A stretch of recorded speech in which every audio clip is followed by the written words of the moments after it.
Olá pessoal, tudo bem? Vamos continuar esse mesmo mapa mental, falando agora sobre as licenças, tá ok? Sobre as licenças. Pessoal, olha só, quais são os tipos de licença que um ministro do TST pode tirar? E você não precisa saber de forma muito específica, porque está prevista na LOMAN, lá no artigo 69 da LOMAN, é que fala para nós quais são as licenças que esse ministro pode tirar. Tá ok? Então você não precisa saber todas as licenças, você precisa saber somente as informações que estão no regimento interno, tá bom? Quando ele fizer o requerimento de alguma licença, pessoal, como é que ele vai fazer? Artigo 13 diz que a licença será requerida pelo ministro e ele vai ter que indicar o prazo dessa licença e o dia do início, ou seja, a partir de quando ele quer começar a gozar essa licença. Por exemplo, a licença para tratamento da saúde. Imaginemos que esse cara vai fazer uma cirurgia e depois vai precisar ficar 15 dias fora. Então ele vai falar, olha, eu preciso de uma licença de 30 dias e eu vou começar a gozá-la no dia 10 de junho, por exemplo. Bacana? Então ele vai falar o prazo, ok, da licença e a partir de quando ele começará a usufruir essa licença, tá? Daquelas licenças do artigo 69 da LOMAN. A outra importante informação é isso aqui, ó, da possibilidade de um ministro licenciado proferir decisões. A regra, pessoal, é a seguinte: o ministro que está licenciado, ele está fora das atividades, ele está de licença, o próprio nome diz, ele não está trabalhando. Então, em regra, ele não profere decisões também. Os processos que estão sendo julgados no TST serão julgados sem a sua participação, tá ok? Sem a sua participação. Mas o artigo 13, parágrafo 1º, ele estabelece algumas circunstâncias em que o juiz, o ministro licenciado, mesmo de licença, poderá proferir voto. Olha só o que diz o parágrafo 1º, que inclusive já foi questão de prova, olha só. Salvo contra indicação médica, o ministro licenciado poderá proferir decisões em processos de que, antes da licença, haja pedido vista ou que tenha recebido seu visto como relator ou revisor. Preste atenção nisso aqui, olha só. Vamos criar aqui um slide. E olha só, vamos colocar aqui uma linha do tempo, certo? E aqui vamos supor que é o início da licença. Início da licença. E aqui o término da licença. Da licença. Como eu te disse, regra geral, dentro desse período aqui, regra, vou colocar aqui a regra em azulzinho para você ver que é regra. Regra, ele, ou o ministro, né? O ministro não profere decisões. Essa é a regra. No entanto, esse parágrafo 1º estabelece exceção. Vou pôr aqui a exceção de verde. Exceção. A exceção é a seguinte, pessoal.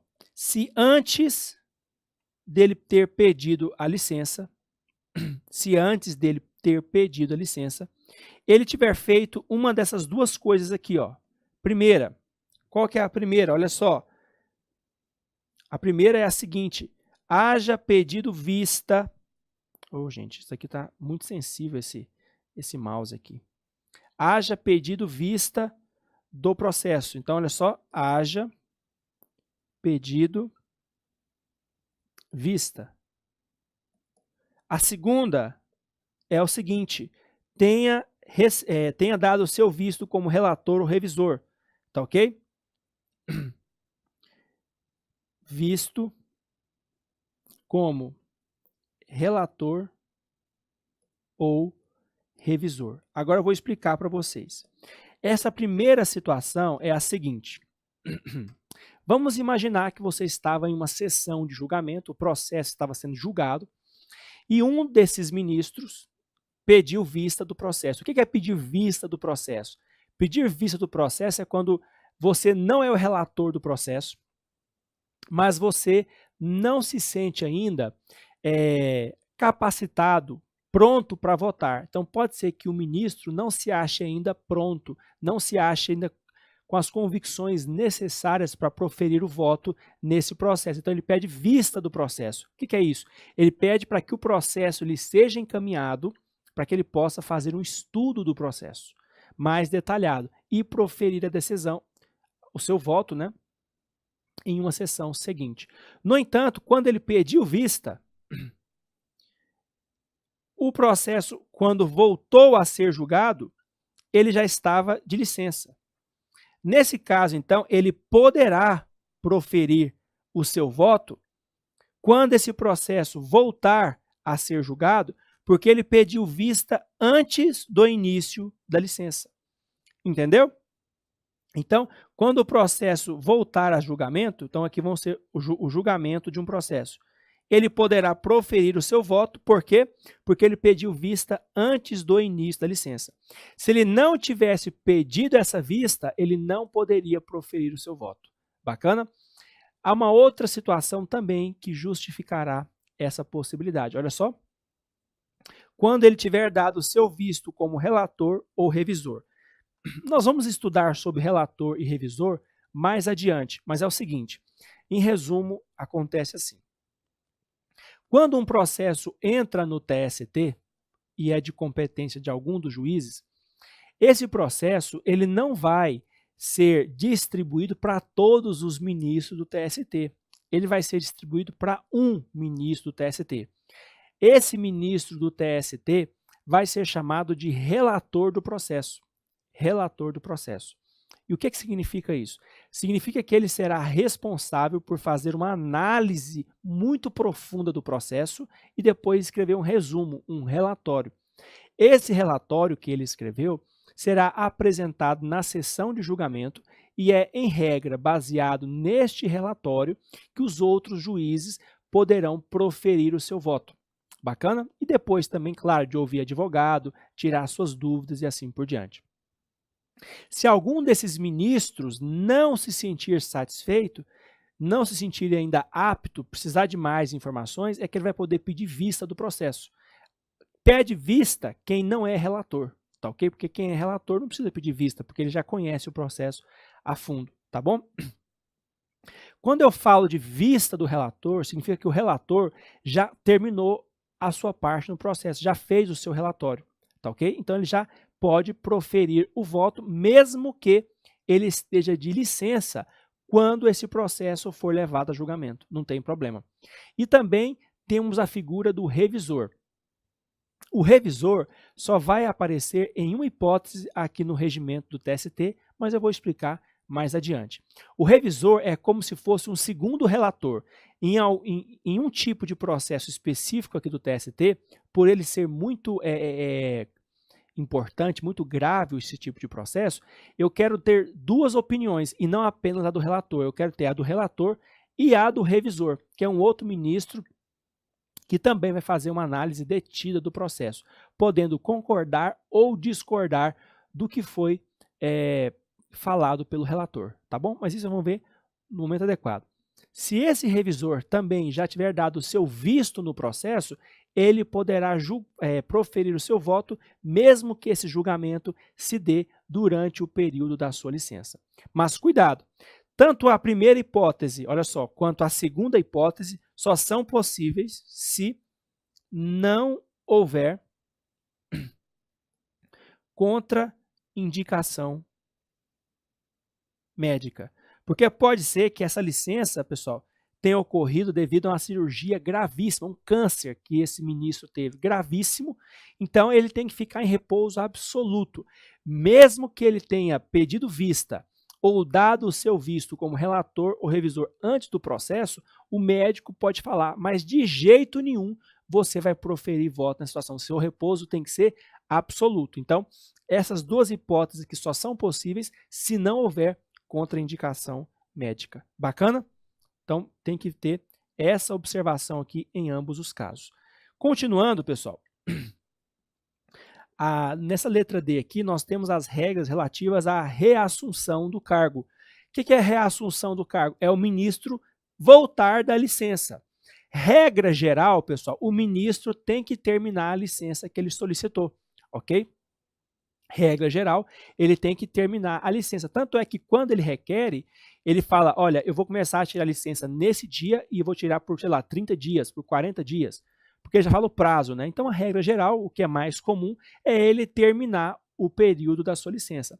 Mas pode ser que ele queira reassumir antes de terminar o prazo da sua licença. Nesse caso, então, nós teremos a possibilidade dele reassumir antes do término da licença. Então, olha só, artigo 13, parágrafo 2º diz que o ministro licenciado pode reassumir o cargo, entendendo-se que desistiu do restante do prazo mediante prévia comunicação formal ao presidente do tribunal. Então, olha só, vamos supor que ele está tirando uma licença qualquer, que não seja para tratamento de saúde. Vamos supor que a licença era de 30 dias, mas no 15º dia ele já quis voltar. Pode? Pode, mas nesse caso aí, o que vai acontecer? Ele vai o quê? Fazer uma prévia comunicação ao presidente do tribunal e o prazo restante, os 15 dias que restavam para ele tirar, ele vai ter desistido deles.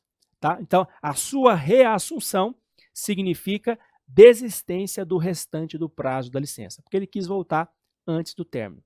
Agora, preste atenção, existe uma outra situação mais rigorosa, que é quando a licença é para tratamento de saúde. Em regra, a licença para tratamento de saúde tem que ir até o fim, mas esse cara pode ter melhorado muito rapidamente e já está doidinho para voltar a trabalhar. Nesse caso, então, a sua reassunção vai depender de uma liberação médica, ou seja, não pode haver contraindicação médica para que ele possa retornar ao trabalho antes do término da licença para tratamento de saúde. Então, olha só, artigo 13, parágrafo 3º, se a licença for para tratamento da própria saúde, o ministro somente poderá reassumir o cargo antes do término do prazo, se não houver contraindicação médica. Bacana?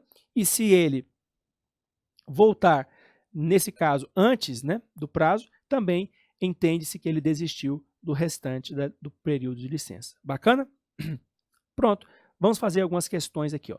Essa questão aqui caiu na FCC, eu não coloquei aqui FCC 2012, mas caiu na prova, tá? De 2012. Olha só como é que foi cobrado.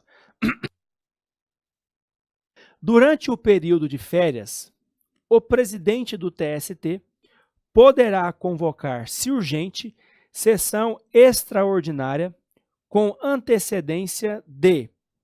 Pessoal, a sessão extraordinária, ela aqui ficou... Pessoal, me desculpa, agora que eu estou vendo que aqui ficou 49 e 49. Por favor, corrijam aí 48 e 48 nas duas, tá? Eu acho que foi na hora da edição do texto que mudou. Mas põe aqui 48 e 48 na letra A e B, tá bom? Aí vamos fazer, então, pensando em 48. Letra A. Essa sessão extraordinária pode ser convocada com 48 horas de antecedência para o julgamento de ação de dissídio coletivo? A questão está verdadeira, pessoal. Se você voltar aqui comigo, eu vou até mostrar para vocês. Olha só, nós vimos que essa sessão extraordinária ela tem que ser com antecedência de 48 horas e ela pode ser convocada, olha só, para o julgamento de ação de dissídio coletivo, olha só, ação de dissídio coletivo, tá bom? Mandado de segurança e ação declaratória que requeram apreciação urgente. Bacana? Então a questão já está correta, a letra A, não vou nem fazer a outra, tá bom? Então a letra A já está correta. Mas lembrando, mude aqui 48 e 48, tá bom? Foi um erro de edição. Questão número 2. Os ministros gozarão férias nos meses de janeiro e julho na forma da lei. E aí, pessoal, questão certa ou errada? Pessoal, nós vimos, tá ok? Nós vimos que os ministros, de fato, gozarão férias nesse período, né? Gozarão férias nesse período, no período aí de janeiro e julho. Questão verdadeira, férias coletivas, tá ok? Continuando, pessoal, nós temos agora a letra C. Os ministros, se a necessidade do serviço judiciário lhes exigir a contínua presença no tribunal, poderão acumular férias para fruição oportuna, facultado o fracionamento dos períodos. A questão também está agora errada, porque não são os ministros como um todo que poderão tirar férias em outros períodos, apenas o presidente, o vice e o corregedor. Então, em vez de os ministros, coloca o presidente, o vice-presidente e o corregedor-geral da Justiça do Trabalho, se a necessidade do serviço judiciário lhes exigir a contínua presença no tribunal, é que poderão acumular férias para a fruição oportuna. Lembrando que quem autorizará essas férias é o presidente do... Desculpa, quem autorizará essa acumulação de férias é o órgão especial, não é isso? O órgão especial é que autoriza essa acumulação de férias, tá bom? Deixa eu ver se tem mais alguma questão aqui interessante para vocês. Vamos fazer aqui a questão número 6. Salvo contraindicação médica, o ministro licenciado poderá proferir decisões em processos de que, antes da licença, haja pedido vista ou que tenham recebido seu visto como relator ou revisor. A questão está correta também. Tá ok, pessoal? A questão está correta também. Bacana? Beleza. Vamos aí para o próximo mapa mental. Vamos falar agora sobre o mapa mental dos ministros 3. Falaremos sobre, olha só, afastamentos e da substituição dos ministros. Afastamentos e da substituições dos ministros. Primeiro falaremos sobre os afastamentos, tá ok? Vamos dar um zoom aqui para nós falarmos sobre os afastamentos. Qual que é o órgão concedente desse afastamento, pessoal? De acordo com o artigo 69, inciso 2, a linha I, compete ao órgão especial conceder licença, férias e outros afastamentos aos membros do tribunal. E em quais hipóteses, pessoal, esses afastamentos poderão ser concedidos? De acordo com o artigo 14, a critério do órgão especial, que nós já vimos que é o órgão competente, né, para conceder esse afastamento, poderá ser concedido afastamento ao ministro, sem prejuízo de seus direitos, vencimentos e vantagens. Ou seja, ele é afastado, mas continua recebendo normalmente. Essa é a vantagem desse afastamento aí. Ele é afastado, mas continua recebendo normalmente. Quando é que o órgão especial, a seu critério, poderá conceder esses afastamentos? Em quais circunstâncias? Primeiro, para frequência a cursos ou seminários de aperfeiçoamento e estudos pelo prazo máximo de 2 anos. Então, por exemplo, o cara vai fazer um mestrado fora do país, ou aqui até mesmo no país, mas em que seja necessário afastamento. Ele pode ter esse afastamento por até 2 anos e continua recebendo normalmente. 2. Realização, demissão ou serviços relevantes à administração da justiça. Nós temos aí novamente outra hipótese que também justificará essa concessão do afastamento pelo órgão especial. Bacana? Vamos falar agora sobre a substituição dos ministros entre si, pessoal. Um ministro poderá substituir o outro nas hipóteses previstas na letra, né, do regimento, no próprio regimento em si. A regra básica é essa aqui, ó. Primeiro eu coloquei a legenda, tá? Então eu vou usar a letra P para presidente do TST, VP para vice-presidente, CGJT para corregedor-geral da Justiça do Trabalho e M+ para ministro mais antigo, tá? Que é o ministro em ordem decrescente de antiguidade, ou seja, o ministro mais antigo, tá? Quais são as regras gerais? O artigo 15 vai estabelecer a regra geral de substituição, pessoal, entre os ministros, tá? Muito simples, olha só o que diz o dispositivo. Nas ausências ou impedimentos eventuais ou temporários, então, olha só, ausências ou impedimentos eventuais ou temporários, a substituição no tribunal far-se-á da seguinte maneira. Então, eu coloquei só a siglazinha para você identificar. Se o presidente faltar, por exemplo, temporariamente, ou em uma reunião, por exemplo, quem é o que substitui ele? O vice-presidente. E se o vice-presidente também tiver faltado, quem substitui ele? O Corregedor-Geral da Justiça do Trabalho. E se esse tiver faltado também, aí quem vai assumir as funções de presidente será o ministro mais antigo. Tudo bem? Então, se o presidente faltar, quem exerce a função de presidente, temporariamente? O vice. E se o vice faltar também, aí é corregedor. E se o corregedor também faltar, o ministro mais antigo. Então, aqui nós temos a primeira situação em que a antiguidade é algo importante, né? O cara vai ser aí o primeiro a fazer parte da linha sucessória, né? O inciso 2 fala quando o vice-presidente falta. O que vai acontecer? Nesse caso, quem vai substituir o vice-presidente é o presidente. Depois que você vai para o corregedor e só depois o ministro mais antigo, se o presidente e o corregedor também tiverem faltado.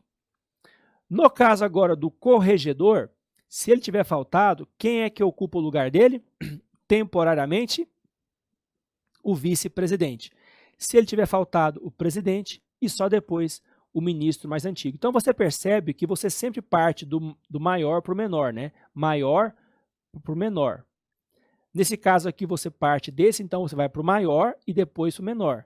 Nesse caso aqui, então, você vai para o maior e depois o menor. Se você pega, como o presidente não tem ninguém acima dele, então você já pega os menores. Quem que está acima do vice-presidente? O presidente. Depois você desce.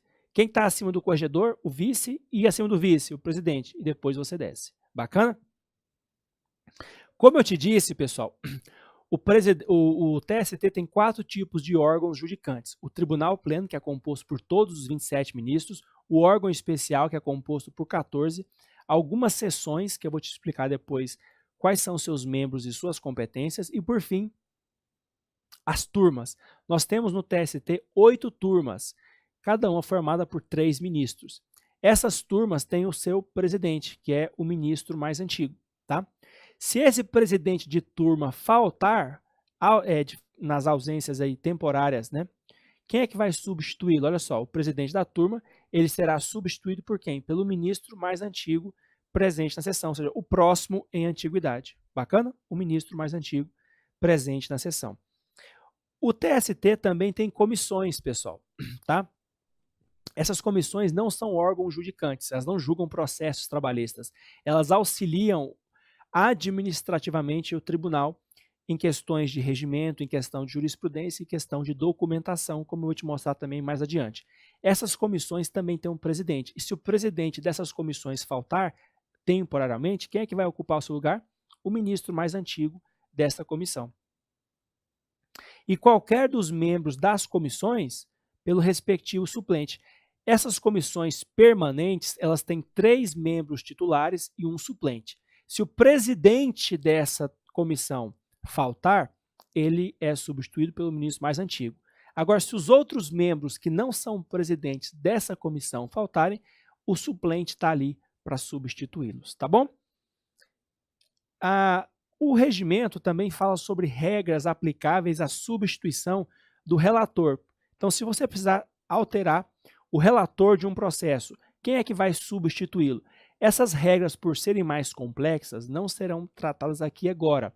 Nós falaremos disso no momento em que tratarmos sobre a distribuição dos processos dentro do TST, tá bom? Aí lá eu explico para vocês, porque a regra é bem complexa e ia te bagunçar aqui, porque eu preciso de várias informações prévias para você entender primeiro a distribuição e depois entender como é que será a substituição do relator. O próprio regimento não trata de forma expressa isso nesse contexto. Ele vai falar sobre essas regras de substituição do relator somente lá na parte de distribuição dos processos, tá bom? Vamos ver então como é que isso já caiu em prova para a gente terminar esse bloco. Olha só.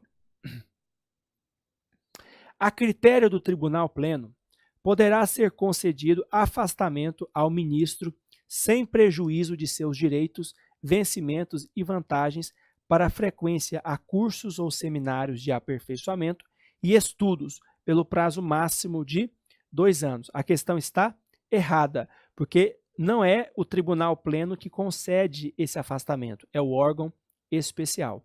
Tá ok? Quem concede esse afastamento é o órgão especial. Tudo bem, pessoal? Então a questão está errada. 2. Para a realização de missão ou serviços relevantes à administração da Justiça, o órgão especial poderá conceder afastamento a ministro. Questão verdadeira. Nós vimos que realização de missão ou serviços relevantes à administração da Justiça são situações que podem, aí, a critério do órgão especial, conceder o afastamento a ministro. Mais uma questão para nós terminarmos, na questão número 4. Nas ausências ou impedimentos eventuais ou temporários do Corregedor-Geral da Justiça do Trabalho, ele será substituído pelo vice-presidente ou, na ausência desse, pelo presidente e, em sequência, pelos ministros em ordem decrescente de antiguidade. A questão está verdadeira. De fato, se o corregedor faltar, quem é o que substitui ele? Primeiro, o vice. Se o vice não estiver presente, o presidente é que vai estar responsável por essa substituição. Se o presidente também tiver faltado, aí o ministro em ordem decrescente de antiguidade. Em outras palavras, os ministros mais antigos. Próximo bloco a gente volta.